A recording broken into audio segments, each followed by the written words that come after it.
so glad that you could all join me today for today's episode. My name is Miss Grace Elizabeth Bolichko. How are you doing today? I trust God that you, your family, and you're all doing well.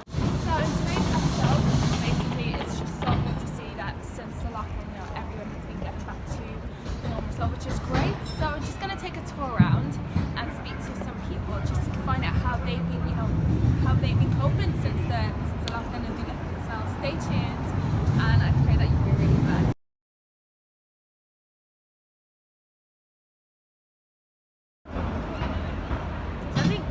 Lockdown, I mean, it was just really about kind of living life, thinking about what I wanted to do, with my career, meeting up with like friends and family, and never really kind of thinking about anything, more than my 5-year plan or whatever, etc., etc.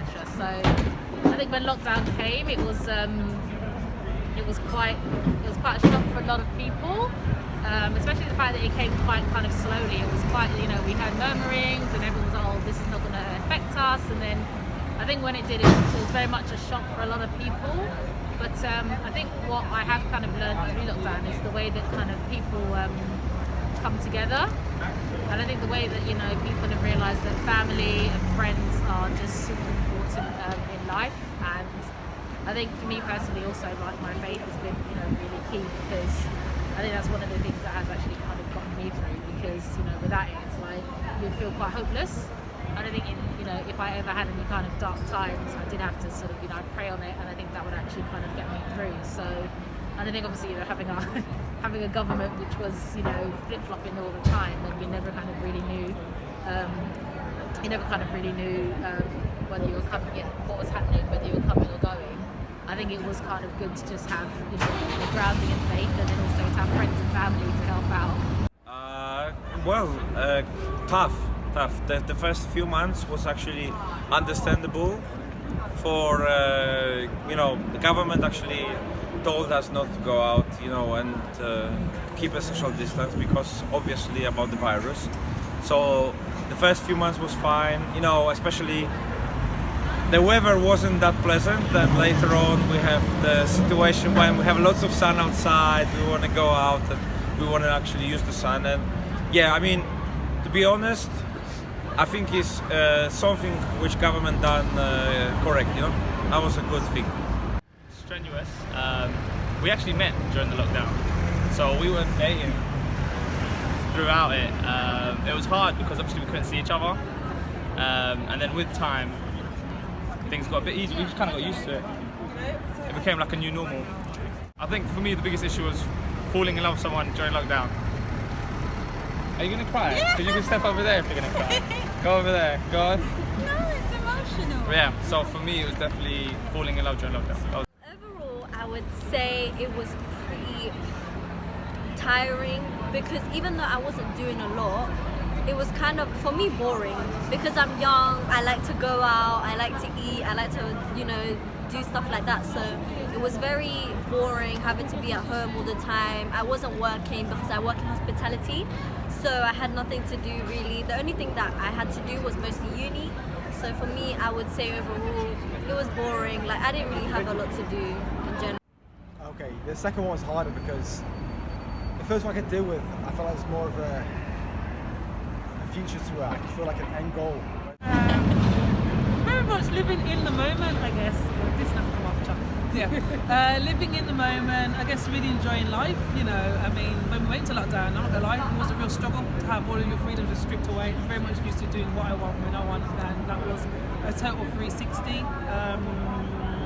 Obviously things have opened back up, and I've been quite a mixed bag. I think initially I was very excited to just get back and do things, but now I'm just like, actually, do I want to do all of that stuff? Obviously, just in terms of not having a structure and things, that has been a real struggle for me as well. So it's been a very big adjustment, and I think it's just also brought home the realities of what's important, actually, especially when you lose everything and everything's stripped back.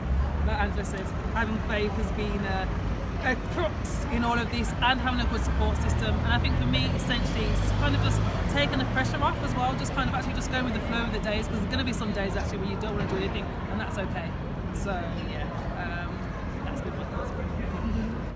Yeah, for me it's similar to Yak as well. Like, first one was sort of a surprise, and then when I got into the second one as well, it was a bit disheartening, and gyms closing was a big part because like, it like supports my mental health. So, but living with my flatmates and just trying to get out every day and like trying to exercise, trying to figure ways to sort of have a routine in my day really helped. But having an end goal in sight really did make me go, you know what, there's an end to it. So that was my experience. Yeah, so like as he said, lockdown's been really hard, so just to kind of keep occupied is the main thing. So the main thing I kind of kept occupied with was just working out. I started studying for a qualification, which helped a lot. That's the main thing really. I think you just really got to keep occupied just for your own mental state. Exactly.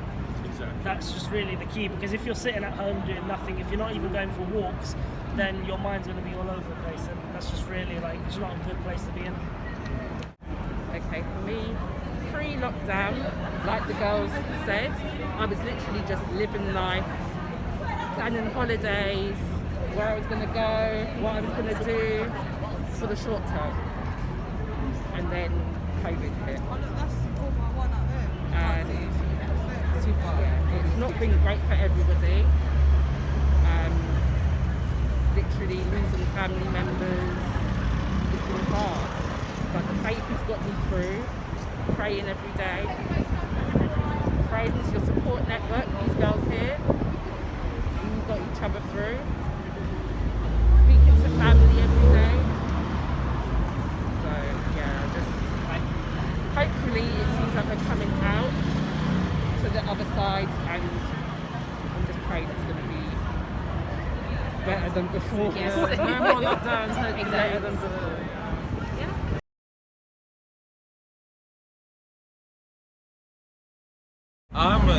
I think the biggest challenges was that the lack of work, the lack of things we can do during the normal day. Normally we've been busy, waking up at 7 o'clock in the morning, going to work, and then we come back at the normal time. But then during the lockdown, you actually staying at home for the whole time, with your second half, for example. I'm actually a person who's lost a job because of the coronavirus. Unfortunately, Caris cut a lot of jobs. Well, Caris is a good place to work, by the way. But unfortunately, people lost a job, and I think the biggest challenges was staying home.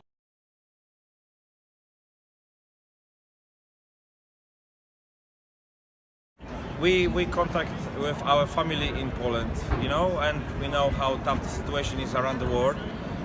For us, is the best way for keep going.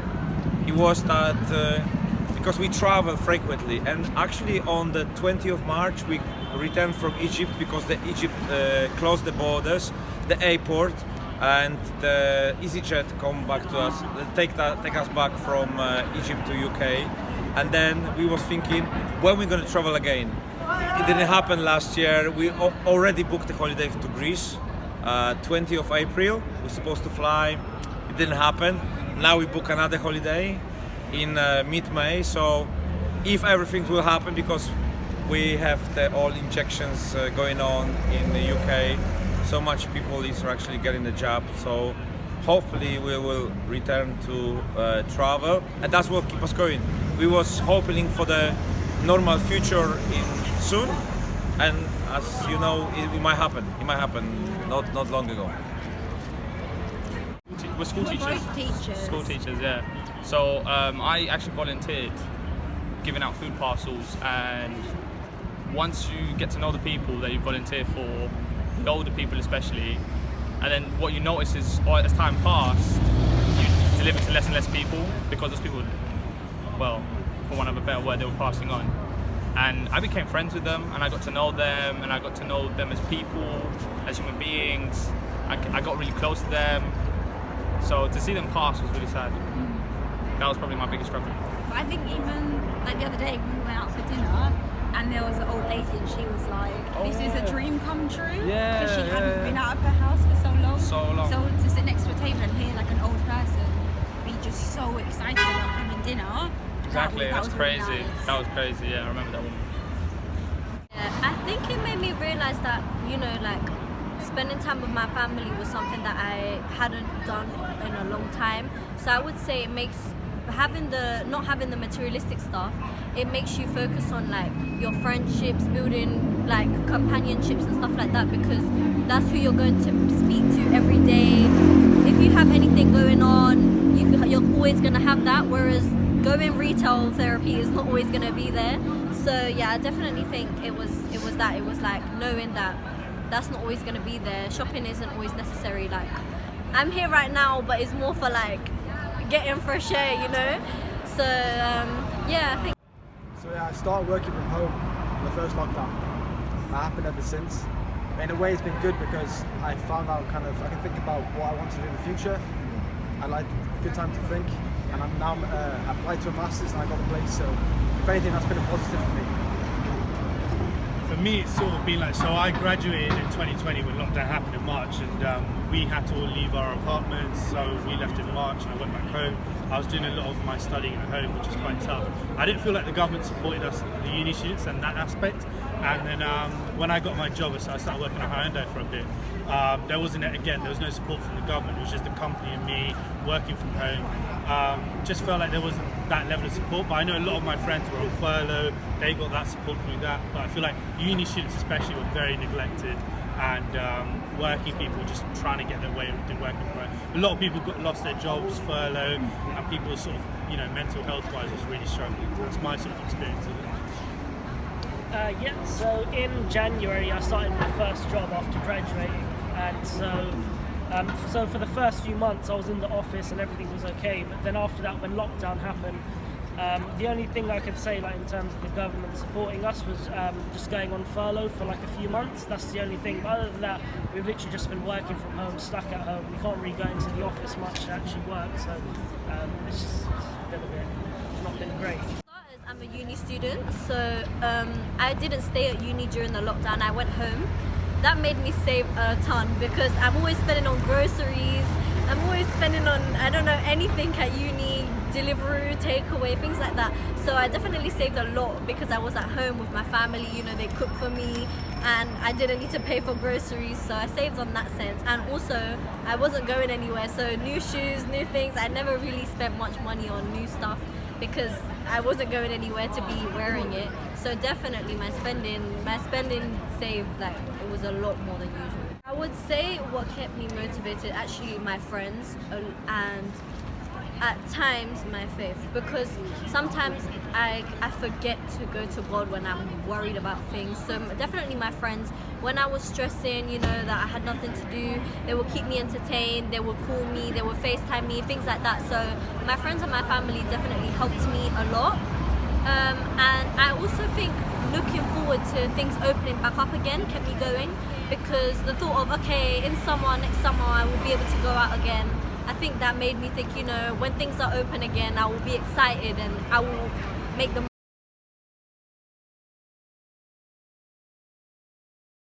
And for us, because we as teachers always had our kids, Yeah. so we were always in contact with someone. Other We could people. talk to the kids and talk to our staff. But I think if you're alone, then There is strength in unity. That's what I would say. Reach out to those who you may not have spoken to in a little while. Reach out to people that are family. Definitely connect with others whilst you can, because we have technology now to do that. So I definitely think strength in unity is what I would say to other nations, if anything. even if you're alone, Yeah. then there'll be someone else. who's There's always alone. someone. So there's always someone. Whether it's family members or a community you're into. Like I'm a big gamer, so for me, one of the things that helped me a lot was my friends that I've never met, that I play online with, and just having them to sort of distract me and keep me busy. It's just to focus on yourself, find a hobby, find a new interest, and work on it. Mine is just sort of similar. Like, I sort of took it as an opportunity to sort of uni was quite intense. So I took it as an opportunity to slow down, spend time with my family, learn new skills, keep myself occupied, and see it as a way of it's a downturn, but it's also a way to sort of get yourself stuck into it, improve the situation you have. And when you're in lockdown, you sort of become aware of what's wrong, what you could change. You really evaluate your life. And I started picking up a lot of things. So just taking it as an opportunity to pick up things, learn new skills, change your life around and evaluate it a bit. So it was a wake-up call, essentially. Yeah, so just like he said, just be grateful for being around your family. Find a hobby, maybe work out, just to keep you mentally in a good state, because when you work out, at the end of it you feel really good and you just have a positive mindset for the rest of the day. So I think that's one big thing, like find a hobby, work on it, work on yourself, and just try to keep yourself occupied, because that's the main thing. If you keep busy, time will go, and then by the time you know, you're going to be out of lockdown. So. Because, you know, I believe in God whenever I want to believe in God, you know. If I want to do it now here on the street, I can do. So if you really want to know about that, in April we was knowing that in May this year everything will back to normal, and it's May this year, it will back to normal. So if we actually believe in God, May 1 year and 1 month we're done with the coronavirus and we will be fine. I would say for me, something that kept me going was definitely thinking about the fact that things will be okay at some point. So I had to keep in my head, okay, this is just temporary, this isn't gonna last forever. Like there was a time where I was like, oh my god, this is lasting a year now, like I'm giving up, like I'm so tired of being here every day. But I think knowing that there's something better to come is always something to think about and consider, and you can pray about that. For me personally, I pray every night. Some nights I forget, but generally speaking, every night I pray, and I would say that keeps me, that in my head I think about all the things that I have to look forward to. So if you want to have advice on how to keep going, I would say look forward to things, like be happy that things are going to happen, you know? Yeah. Okay guys, so it's so good to have you back. I'm so happy. We've all heard from everyone's experiences and it's been pretty good. So I hope that you did enjoy today's episode. Thank you so much for joining me once again, and stay tuned.